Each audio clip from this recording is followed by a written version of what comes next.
नमस्कार, स्वागत है आप सभी का अड्डा 24/7 पर। सबसे पहले तो बहुत बहुत हैप्पी दिवाली आप सभी को। दिवाली की बहुत बहुत हार्दिक शुभकामनाएं आपको और आपके परिवार को भी। Wish you all a very happy and safe Diwali. और आप में से बहुत से ऐसे स्टूडेंट हैं जो GIC, LT grade and BPSC की तैयारी कर रहे हैं और उनकी हमेशा से ये डिमांड थी कि सर एक बार हमें गाइड कर दो कि नोट्स कैसे बनाएं, क्योंकि आप लोग जो हमें मतलब आपको पता ही है कि जीआईसी एंड जो आपका एलटी ग्रेड है ये आपका सब्जेक्टिव भी है एंड ऑब्जेक्टिव भी है। ठीक है, मतलब दोनों तरीके का पेपर आएगा। प्रीलिम्स आपका ऑब्जेक्टिव होगा, मेंस आपका सब्जेक्टिव होगा।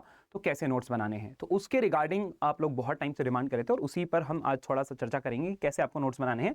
सबसे पहले आपको दो तीन चीजें ध्यान रखनी है। देखो बच्चों, नोट्स बनाने के लिए तीनों ही एग्जाम के लिए, चाहे वो बीपीएससी हो या फिर आपका वो बीएसटेट हो या फिर वो आपका एलटी हो, जीआईसी हो या कोई और भी एग्जाम हो, नोट्स बनाने के लिए सबसे पहली जो बात होती है वो होती है आपको प्रीवियस ईयर क्वेश्चंस को देखना। ठीक है, प्रीवियस ईयर क्वेश्चन जब आप देखोगे तो आपको एक बात पता चलेगी कि किसी भी तरीके का पेपर हो, जो सवाल पूछे जाते हैं वो फैक्चुअल भी होते हैं और कॉन्सेप्चुअल भी होते हैं। ठीक है, वहां पर फैक्ट भी पूछ लिए जाते हैं, जैसे डेट है, देन किसी का नाम है, कोई इवेंट है, इस तरीके की चीजें पूछी जाती हैं।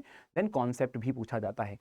कॉन्सेप्ट के रिगार्डिंग आपको नोट्स नहीं बनाने होते हैं, उनको आपको बार बार, दो बार, तीन बार, चार बार पढ़ना होता है, रिवीजन करना होता है। कॉन्सेप्ट एक बार आपने दिमाग में बैठा लिया तो आप उसको नहीं भूलते हो। ठीक है, जैसे मान के चलो मैं पॉलिटिकल साइंस पढ़ाता हूं। पॉलिटिकल साइंस में उदारवाद, मार्क्सवाद, ये क्या चीजें हैं, जब आप इनको पढ़ते हो तो आप इन्हें कहानी की तरह सुन के और आप इनको अच्छे से समझ लो तो इनका जो मेन उद्देश्य है या ये पूरी की पूरी जो विचारधाराएं हैं ये क्या कहती हैं, इसको आप नहीं भूलोगे। लेकिन फैक्ट कि कार्ल मार्क्स ने कौन सी किताबें लिखी हैं, कार्ल मार्क्स ने किस किताब में क्या बातें की हैं, ये सारी जो चीजें हैं ये आपको लिखनी होती है। हाँ, अगर आप ऐसे स्टूडेंट हो जिसे कॉन्सेप्ट भी याद नहीं होता है तो भी आप वहां पे ब्रीफ नोट बना सकते हो। हम इस पे थोड़ा सा चर्चा करेंगे। ठीक है, लेट्स से अभी जैसे जीआईसी एंड एलटी वाले जो स्टूडेंट हैं, ठीक है, तो मान के चलो आपका जो प्रीलिम्स है ये मोस्टली जो प्रीवियस ईयर जो पेपर हुए हैं उसके हिसाब से अगर देखा जाए तो मोस्टली यहाँ पर जो है वो फैक्ट्स पूछे जाते हैं। ठीक है, अब फैक्ट्स यहाँ पर किस तरीके से पूछे जाएंगे हर यूनिट को आपको देखना है। ठीक है, कि मान के चलो वहां पर कॉन्स्टिट्यूशन है, ठीक है, संविधान है, तो संविधान में वहां पर क्या पूछा जाता है। अगर आर्टिकल्स पूछे जा रहे हैं तो आपको सारे इंपॉर्टेंट आर्टिकल्स वहां पर लिख लेने हैं। ठीक है, अगर वहां पर आप समझो टेन्योर पूछा जा रहा है या रेजिग्नेशन वगैरह पूछा है कभी भी, क्या ना, कि बताओ राष्ट्रपति किसको अपना इस्तीफा देते हैं, स्पीकर किसको अपना इस्तीफा देते हैं, तो जब आप इन पदों के बारे में पढ़ो तो आप वो सारी चीजें लिखे रहो कि कौन किसको इस्तीफा देता है या किसका कितना वहां पर कार्यकाल होता है। ठीक है, इसके अलावा अगर आपसे यहाँ पर मान के चलो पॉलिटिकल थॉट है या पॉलिटिकल थिंकर है, राजनीतिक विचारक है, वहां से अगर उनकी किताबें पूछ रही हैं तो आपको सबकी किताबों के नोट्स बनाने हैं, हैंड रिटन नोट्स। ठीक है,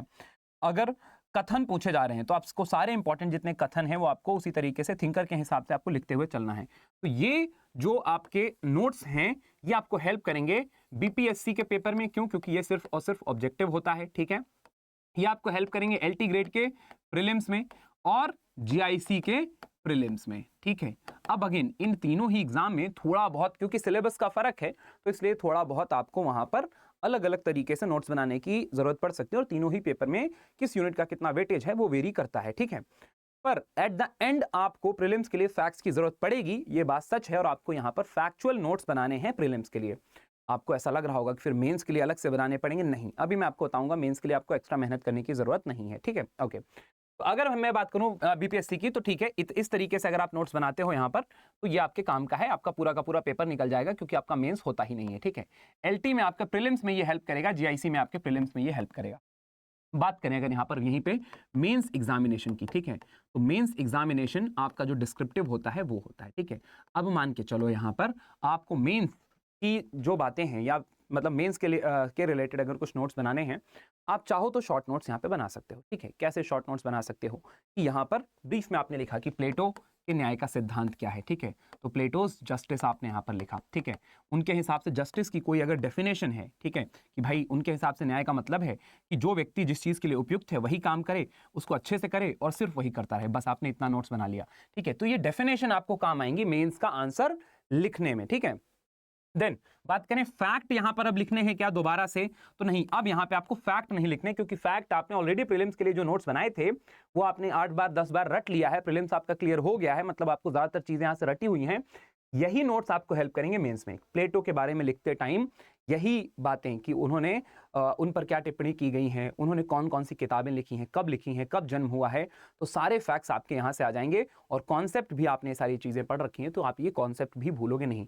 इस तरीके से आपको, अगर आप बीपीएससी के बच्चे हैं तो सिर्फ आपको फैक्चुअल नोट्स बनाने हैं, अगर आप एलटी जीआईसी के बच्चे हैं तो आपको अगेन प्रीलिम्स के लिए नोट्स बनाने हैं, मेंस के लिए कोई नोट्स नहीं बनाना है। मेंस के लिए जरूरत पड़ रही है तो आप डेफिनेशंस वगैरह लिख सकते हो ब्रीफ में, छोटे छोटे पॉइंट्स में, ठीक है। यहाँ पर जो आपका मेन चीज मैटर करेगी वो है आपकी आंसर राइटिंग प्रैक्टिस। आप जितना ज्यादा से ज्यादा प्रैक्टिस करोगे, क्योंकि आप समझो इतना वास्ट सिलेबस है एंड अगेन इतनी सारी थेरीज हैं, पूरे सारे कॉन्सेप्ट हैं, आप लिखोगे तो फिर वो किताब छप जाएगी। तो इस तरीके से आपको पूरा नहीं लिखना है यहाँ पे, ठीक है, बस आपको प्रैक्टिस करते रहना है यहाँ पे, ठीक है। अपने से सवाल बनाओ, ठीक है। देन उसके बाद कोई किताब है, पुराने कोई पेपर मिल रहे हैं उनका, आपके बीएएमए के कोई पेपर मिल रहे हैं उनका सवाल उठा लो, ठीक है।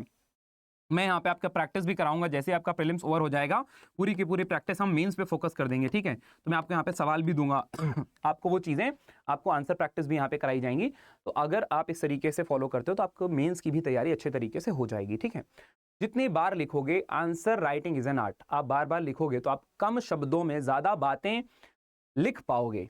एट द एंड मैटर आपका, आप समझो प्रीलिम्स तो क्लियर हो जाएगा, बट मेंस जब तक क्लियर नहीं होगा तब तक आपकी ये प्रीलिम्स क्लियर होने के आधार पर आपको नौकरी नहीं मिलेगी, ठीक है। तो हमारा टारगेट प्रीलिम्स क्लियर करना नहीं, मेंस क्लियर करना है, ठीक है।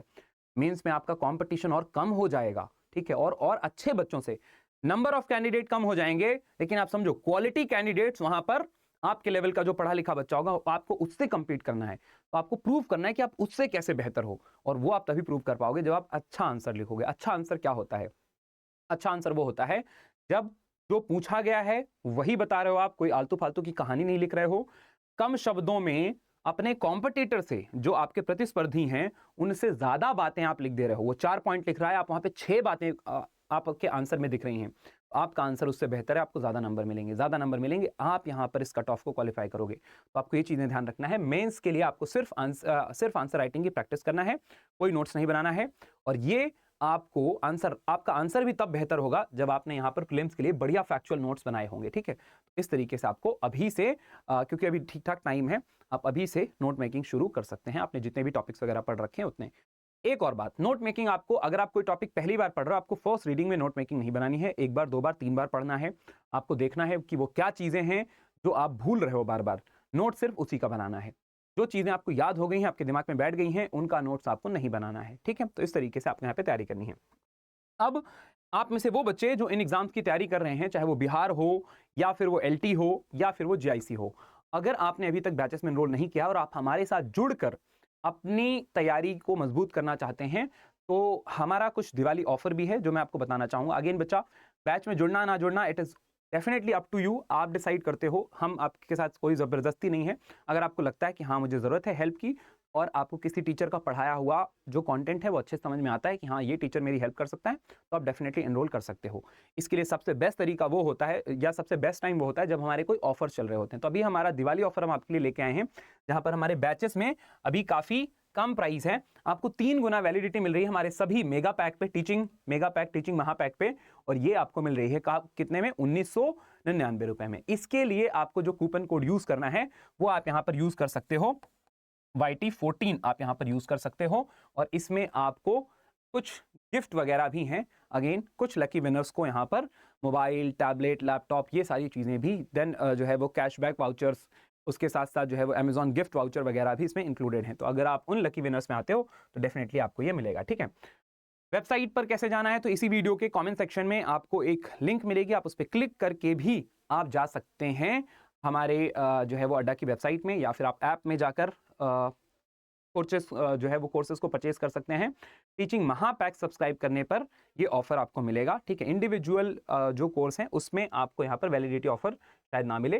टीचिंग महापैक, ठीक है। टीचिंग महापैक क्या होता है? टीचिंग महापैक का मतलब कि एक ही कोर्स परचेज करने से आप मल्टीपल एग्जाम्स के, चाहे उसमें केवीएस है, एनवीएस है, ईएमआरएस है, ठीक है, देन उसमें यूपी है, एमपी है, जितने भी स्टेट के एग्जाम्स हैं वो सारे उसमें कवर्ड है। DSSB, बिहार, यूपी, सारे उसमें कवर्ड हो जाते हैं, और आप जो भी तैयारी कर रहे हैं सबका एक्सेस आपके पास हो जाता है। साथ ही साथ test series and mock test वगैरह भी इसमें इंक्लूडेड हैं, बायलिंगुअल हैं, PDF नोट्स वगैरह हैं, गाइडिंग सेशंस हैं, तो वो सारी चीज़ें आपको यहाँ पे मिल जाती हैं, ठीक है। तो बहुत बहुत धन्यवाद, और दिवाली की हार्दिक शुभकामनाएं एक बार फिर से आपको भी और आपके परिवार को भी। अच्छे से दिवाली सेलिब्रेट करो, खूब मजे करो, और दिवाली के बाद वापस से अपनी पढ़ाई में लग जाओ, ठीक है। Thank you and all the very best.